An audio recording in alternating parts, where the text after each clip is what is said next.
रक्षा मंत्री राजनाथ सिंह ने लखनऊ में स्वर्गीय विंदेश्वर पाठक जी की प्रतिमा का अनावरण करते हुए कहा कि वे सिर्फ एक व्यक्ति नहीं थे बल्कि एक सामाजिक आंदोलन थे। उन्होंने भारत की स्वच्छता को नई दिशा दी और साबित किया कि सच्ची सेवा भावना समाज में बड़ा बदलाव ला सकती है। राजनाथ सिंह ने उन्हें युग दृष्टा बताया।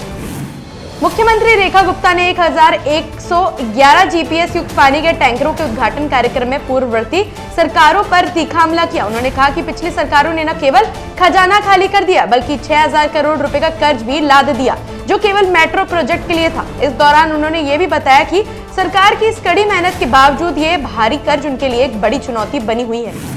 प्रयागराज में सपा प्रमुख अखिलेश यादव ने भाजपा सांसद निशिकांत दुबे के सुप्रीम कोर्ट पर दिए बयान को लेकर तीखा हमला बोला। अखिलेश ने कहा कि भाजपा ही धर्मों के बीच दरार और समाज में विभाजन फैलाने का काम कर रही है। उन्होंने आरोप लगाया कि ये सब भाजपा की सुनियोजित रणनीति और सोच का हिस्सा है।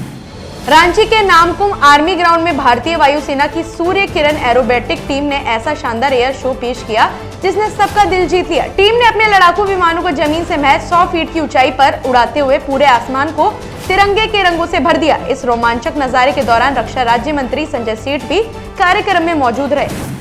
मध्य प्रदेश के मुख्यमंत्री मोहन यादव ने गांधी सागर अभयारण्य में चीते छोड़ने की बात कही। उन्होंने बताया कि उज्जैन में ये मान्यता है कि करीब 100 से 200 साल पहले यहाँ चीते थे। ये बहुत खुशी की बात है कि अब चीते फिर से यहाँ रहेंगे और वह राज्य के अन्य चीता अभयारण्यों का भी दौरा करेंगे ताकि वन जीवों के लिए एक बेहतर परिस्थिति तंत्र तैयार किया जा सके।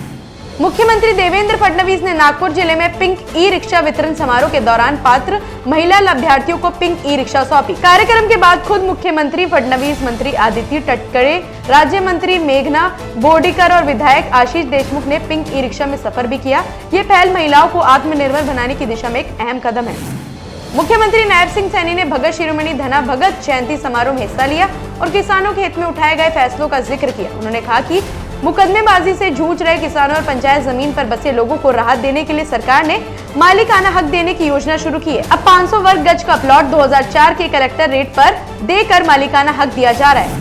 पटना में आरजेडी नेता तेजस्वी यादव ने भाजपा पर बड़ा हमला बोलते हुए कहा कि क्या बीजेपी सरकार पैसों से अपनी पार्टी का प्रचार नहीं कर रही। उन्होंने ब्लॉक स्तर से लेकर मंत्रियों तक भ्रष्टाचार के सवाल उठाए और एजेंसियों की विफलता के लिए केंद्र सरकार को जिम्मेदार ठहराया। मुख्यमंत्री योगी आदित्यनाथ गोरखपुर में सड़कों की चौड़ीकरण, 4 लेन मार्ग और फ्लाईओवर के निर्माण कार्यों का स्थलीय निरीक्षण करने पहुंचे। उन्होंने बताया कि गोरखपुर की विकास यात्रा को और तेज करते हुए 700 करोड़ से अधिक की परियोजनाएं स्वीकृत की गई हैं। मुख्यमंत्री ने जनपद वासियों को शुभकामनाएं भी दी। मुख्यमंत्री भूपेंद्र पटेल ने मौदासा में आयोजित कार्यक्रम में अरवली जिले में गुजरात सरकार के विभिन्न विभागों के कुल 282.78 करोड़ की विकास परियोजना का लोकार्पण और शिलान्यास किया। इस मौके पर मुख्यमंत्री ने विभिन्न कल्याणकारी योजनाओं के लाभार्थियों को उनके अधिकार दिए और कन्या शिक्षा निधि के लिए साबर डेयरी द्वारा 1.25 लाख, साबरकांडा जिला बैंक द्वारा 1 लाख और एपीएमसी मौदासा द्वारा 51,000 का चेक प्राप्त किया।